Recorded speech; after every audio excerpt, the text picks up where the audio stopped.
오늘은 에스겔 40장 24절에서 49절까지 말씀입니다. 그가 또 나를 이끌고 남으로 간즉 남쪽을 향한 문간이 있는데 그 벽과 현관을 측량하니 먼저 측량한 것과 같고 그 문간과 현관 좌우에 있는 창도 먼저 마른 창과 같더라. 그 문간의 길이는 50척이요 너비는 25척이며 또 그리로 올라가는 7층계가 있고 그 안에 현관이 있으며 또 이쪽 저쪽 문벽 위에 종려나무를 새겼으며 안뜰에도 남쪽을 향한 문간이 있는데 그가 남쪽을 향한 그 문간에서 맞은쪽 문간까지 측량하니 100척이더라.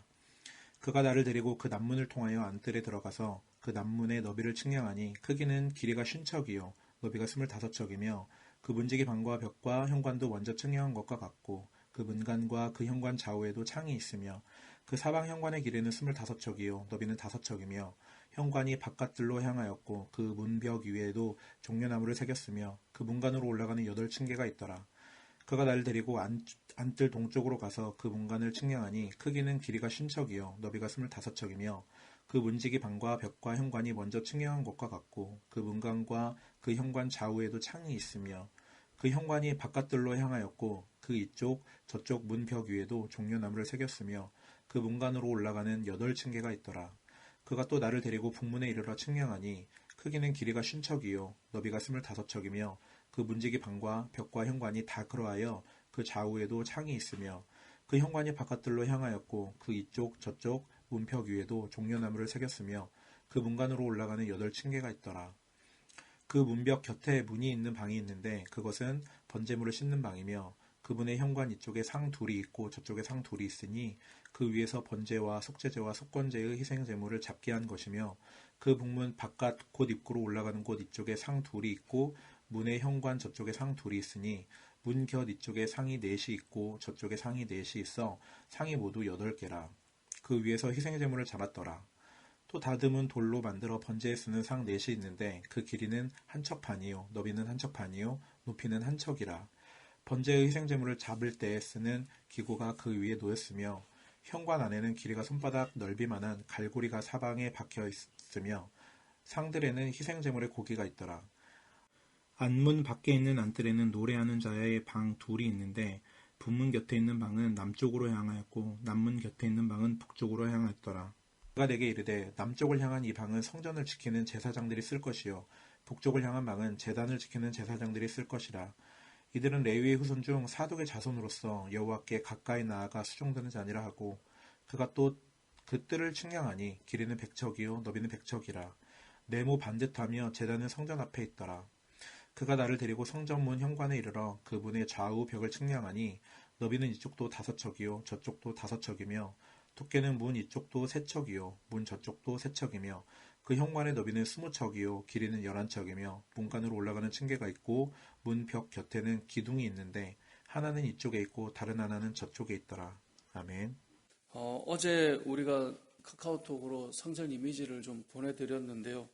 오늘 이제 그 순서를 따라서 좀 이 말씀을 따라가 보면 조금 전체적인 그림은 이해는 가실 겁니다. 물론 디테일하게 제가 이제 보내드리는 것이 뭐 입체로 된 어떤 그림은 아니기 때문에 완전히 좀 이해하기는 어려울 수 있어도 이 평면도를 통해서 생각해 보면 우리가 어제 이제 말씀에서 이 성전 사방을 둘러싼 담을 생각을 했었죠. 그리고 이제 동쪽에서 이 성전으로 들어가게 됩니다. 그게 오늘 본문 우리가 읽지 않았는데 어제 읽었는데 6절을 보면 동쪽을 향한 문에 이르러서 이제 성전 안으로 들어가요. 근데 뭐가 있죠? 층계가 있었습니다. 그래서 층계를 올라가서 동쪽 문으로 들어가면 이제 성전의 바깥 뜰이 이렇게 나오는 겁니다.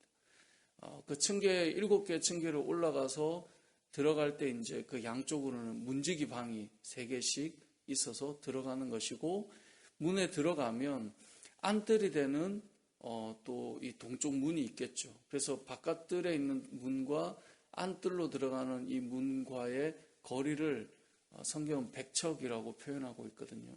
대략 한 52, 3m 정도 되는 거리를 지나야 이제 또 안뜰로 들어가게 돼요. 이제 본문에도 나오지만 그 안뜰의 이 크기도 정사각형인데 보면 100척이라고 돼 있어요. 그러니까 한 50m 정도 되는 거죠. 전체로 보면 한 100m 정도가 됩니다. 근데 오늘 본문에서 이제 어제 본문에서 보면 들어가서 북쪽 문 쪽으로 이제 올라갑니다.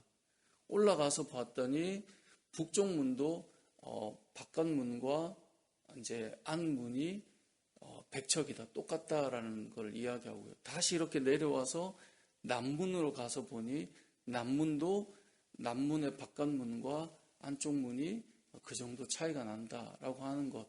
그래서 어느 문으로 들어가든 그 거리가 똑같다.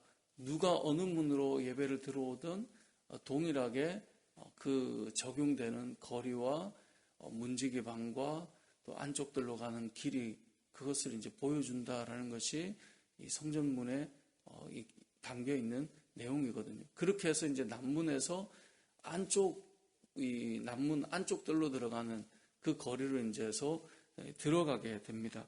그렇게 해서 이제 들어가게 되면 이 안뜰로 들어가는데 안뜰로 들어가기 위해서 거기에도 여전히 층계가 있다라고 말씀하고 있죠.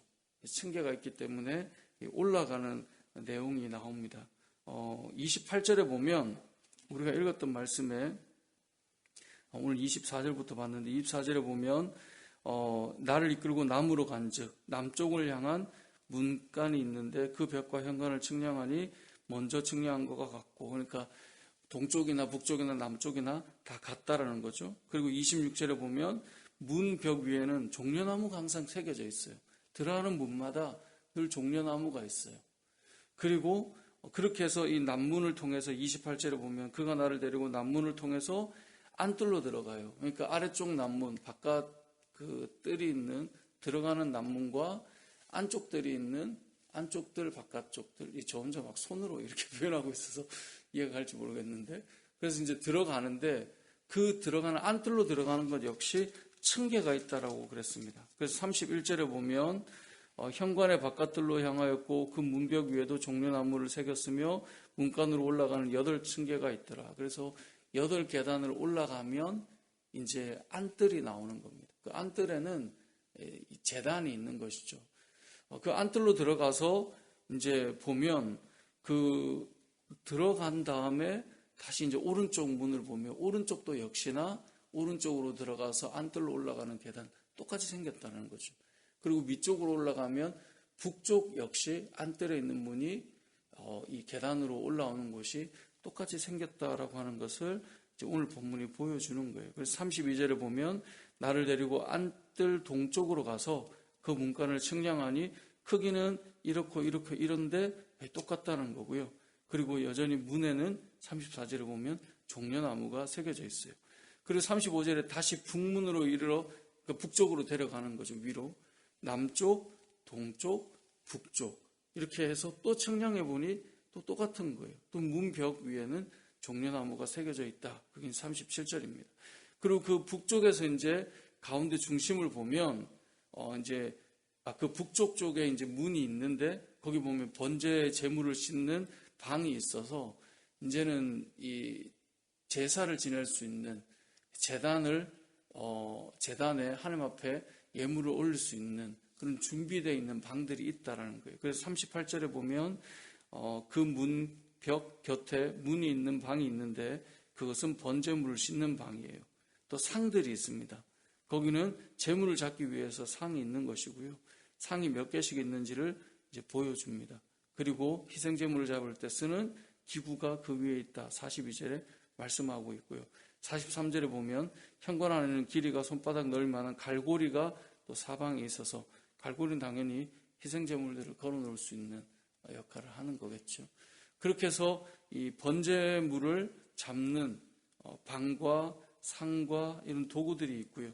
그리고 그 안쪽으로 들어가면 이 일을 하는 제사장의 방이 있습니다. 방이 2개가 있는데 이 제사장들이 어떤 사람들로 되어 있냐. 남쪽을 향한 45절을 보면 남쪽을 향한 이 방은 성전을 지키는 제사장, 46절에 보면 북쪽을 향한 방은 제단을 지키는 제사장이 쓸 것이다 라고 되어 있습니다. 그리고 제사장의 방까지 보고 이제 이 성전문 현관에 이르러서 거기에 이제 이 길이를 보고 거기서 또 이제 성소로 들어가게 돼요. 그러니까 안뜰에서 성소로 한 걸음 더 나가게 되는데 그게 이제 48절에 그가 나를 데리고 성전문 현관에 이르러, 이건 성소를 생각하면 됩니다. 그 성소로 들어갈 때 또 뭐가 있느냐? 49절에 보면 그 현관의 너비는 20척이고 길이는 11척이며 문간으로 올라가는 뭐가 있어요? 층계가 있어요. 자, 이게 설명이 좀 잘 되고 있는지 모르겠지만 들어갈 때마다 층계가 있어요. 그죠? 그래서 올라가는 거예요. 처음에 바깥들이지만 올라가서 들어갔다가 또 한 50m를 간 다음에 또 올라가는 거예요. 그럼 또 이제 번제단이 있고요. 또 성소로 가기 위해서 또 올라가요. 어찌 보면 이 하나님 앞에 예배드리는 자들이 계속 올라가는 그 시간들을 가집니다. 올라가고 또 그 예물을 가지고 안뜰까지 가기 위해서 무려 한 50m 넘는 거리를 이렇게 걸어가고 또 올라가서 또 50m 되는 거리를 가고, 그것이 이제 성전이 보여주는 구조다라는 것인데요. 오늘 본문에서 두 가지를 좀 생각했으면 좋겠습니다. 첫 번째는 우리가 하나님 앞에 나아갈 때에 계속해서 이렇게 올라가는 그 과정 속에 시간들이 필요하다라는 겁니다. 무엇을 말하는 거냐면 하나님 앞에 예배를 드리러 가기 위해서 제물을 가지고 딱 들어가자마자 바로 번제단이 있는 것이 아니라 이들이 층계를 오르고 또 이 50m는 짧지 않잖아요. 저기 이제 안뜰까지 보이는 그 거리를 이렇게 걸어가는 거예요. 그리고 또 층계를 오르고 또 번제단까지 이렇게 걸어가는 것이거든요. 이 구약의 이스라엘 백성들의 그 예배를 드리러 가는 모습을 보면 저기 멀리서 성전이 보여요. 그 성전을 향해 이렇게 올라가는 과정 자체가 예배였거든요. 그래서 시편에 보면 시편 120편부터 134편까지 15편이 성전에 올라가는 노래라고 되어 있습니다. 이들은 성전에 올라가는 그 과정 자체가 예배였던 것이었고, 그 과정들을 통해 예배를 준비했던 사람들이에요. 이걸 우리에게도 좀 적용해 보면 우리의 예배도 좀 이래야 된다는 생각을 해봅니다. 우리들의 예배는 요즘 현대사회가 워낙 바쁘고 또 이동의 수단들이 아주 좋고 하다 보니 11시 예배다 하면 그냥 싹 들어와서 앉아서 예배 드리죠.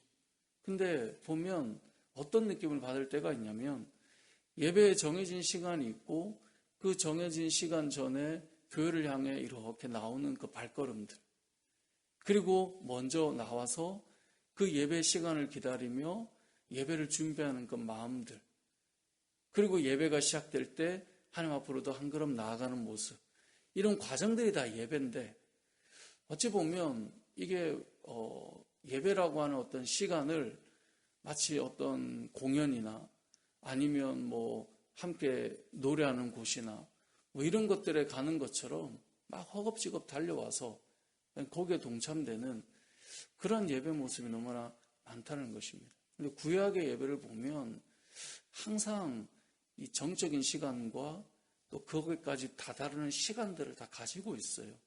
심지어 성전에 들어갈 때도 층계를 오르고 또 안뜰까지 가기 위한 먼 거리를 바라보며 하나님 앞에 나아가는 시간들을 가지고 또 계단을 또 올라가서 또 제단까지 나아가는 시간을 가지고 한다는 말인 거죠. 우리의 예배도 좀 이런 부분이 필요합니다. 하나님 앞에 예배드리는 시간들이 너무나 이게 탁탁 맞춰져서 하나님 앞에 나아가는 과정과 시간들을 놓쳐버린 모습이 너무나 많습니다. 이걸 현대에 적용한다면 저는 말씀 묵상하면서 그런 생각을 해봤습니다. 우리가 하나님 앞에 예배로 나아갈 때 우리는 어떠한 예배가 되어야 할까? 하나님 앞에 나아갈 때 어쩌면 좀 정해져 있는 시간보다 우리가 좀 천천히 빨리 와서 그 시간들을 기다리며 하나님께서 주실 은혜들을 기다리며 그 예배를 준비하는 그 마음들, 그게 이 성전의 구조를 통해서 볼 수 있는 어떤 예배를 준비하는 마음들이 아닐까라는 생각을 해보았습니다. 여러분들의 예배 시간은 어떻습니까? 어찌 보면 요즘 현대인들은 또 모여서 교제해야 되고 예배가 그런 부분이 중요하거든요. 근데 조금은 좀 와서 잠잠히 하나님 앞에서 하나님의 은혜를 기다리고 또 오늘 볼 말씀을 다시 한번 묵상해보고, 저도 어릴 때 예배 준비에 대한 부분을 배울 때 생각해보면 예배 시간 전에 가서 예배를 준비하고, 그리고 오늘 볼 말씀을, 들을 말씀을 미리 찾아서 읽고 갈피를 해두고, 그리고 오늘 보여줄 은혜를 위해서 기도하고, 그런 예배를 기다리는 시간들이 있었는데 성전 자체가 그렇게 구조로 되어 있는 것입니다. 그것을 바라보고 나아가고, 들어가서 또 올라가서 또 나아가고, 또 올라가서 또 나아가고, 또 올라가서 또 나아가는, 물론 마지막에는 제사장들의 영역이지만 그렇게 나아가는 것이 예배였다는 것입니다. 또 한 가지, 오늘 본문에서 알 수 있는 이 문벽 위마다 종려나무가 그려져 있었죠. 종려나무는 이 문을 들어갈 때마다 종려나무를 이들이 봤거든요. 종려나무는 승리와 영광을 의미하는 것이었고, 그래서 예루살렘 성전으로 예수님께서 입성하실 때 수많은 사람들이 종려나무 가지를 흔들며 예수님을 환호했던 시간들이 있었지 않습니까? 이 성전을 들어갈 때마다, 이 문을 지날 때마다 오늘 본문을 보면 종려나무 그림을, 종려나무를 새겨 놓았음을 우리가 볼 수 있습니다. 그래서 무엇을 말합니까? 예배로 나아가는 이들이 바로 승리하는 자들이고 하나님의 영광 안으로 참여하는 자들임을 보여주는 거예요. 문마다 그래서 다 그려져 있어요. 들어갈 때 마치 예수님을 맞이하는 그 예루살렘 성으로 들어가는 예수님을 향해 종려나무로 가지를 흔들듯이 이 성전 안으로 들어가는 곳마다 종려나무가 그려져 있어요. 그것은 우리의 승리와 영광이 이 안에 있다는 것을 보여주는 것입니다. 이것이 무엇입니까? 예배거든요. 예배하는 자에게 이런 승리와 영광이 담겨 있다라고 하는 것을 하나님께서 보여주는 것입니다. 그래서 예배는 승리의 노래가 있는 곳입니다. 예배는 하나님 앞에 영광스러움만에 동참하며 나아가는 것이 예배입니다. 잘 알듯이 예배는 예수 그리스도의 부활이 선포되는 곳이 예배잖아요. 사망의 권세를 깨고 이 땅에서의 모든 권세를 이기신 그 부활하신 예수 그리스도를 기억하며 우린 주일마다 모여왔었잖아요. 이것은 예수님 부활 사건 이후부터 지켜왔던 교회의 전통이었거든요. 그래서 우린 주일마다 모여서 예배할 때에 생명의 그 권세, 예수님의 그 권세, 그것을 노래하며 이 땅에 있는 모든 권세 아래 우리가 승리한 자이며 하나님의 영광 안에 참여한 자임을 고백하는 것, 그것이 예배인데, 이 성전으로 나가는 자들이 바로 그 종려나무를 지나서 그 영광 가운데 나가고 있음을 보여주고 있는 것입니다. 우리의 예배 가운데 이런 승리와 영광의 노래가 있다라고 하는 사실을 우리는 기억했으면 좋겠습니다. 예배는 이미 승리하신 그 주님의 승리 안에 하나님의 영광 안으로 들어가 그 기쁨에 참여하는 것이 예배입니다. 세상을 이기신 하나님의 그 이기심 안으로 들어가는 것이 예배입니다. 저와 여러분의 예배가 바로 이 승리의 노래가 담겨 있는 것임을 기억하며 나아가는 것, 그것이 또한 필요할 것입니다. 말씀을 정리해 보겠습니다. 오늘 본문의 내용은 사실 길고 이 길이마다 또 문의 위치마다 의미들을 막 부여하기도 하는데, 오늘은 간단하게 보면 하나님 앞으로 한 걸음 한 걸음 더 가까이 나아가는 그 시간들이 이미 예배의 시간임을 기억하고, 우리의 예배도 예배로 나아가는 그 시간들을 생각하며 그 시간을 기다리며 기도하며 준비하는 것, 그것이 이 성전으로 점점 다가가는 그 예배자의 모습이다라는 것을 기억하시고 적용했으면 좋겠고요. 우리의 예배를. 두 번째는 예배는 승리와 영광 안으로 참여해 나가는 것임을 기억하시고, 여러분의 예배가 여러분의 삶에 승리케 하시는 하나님 안으로 들어가는 것임을 기억하시고 온전한 예배자로 승리할 수 있는 저와 여러분의 삶이 되시길 주님의 이름으로 축복합니다.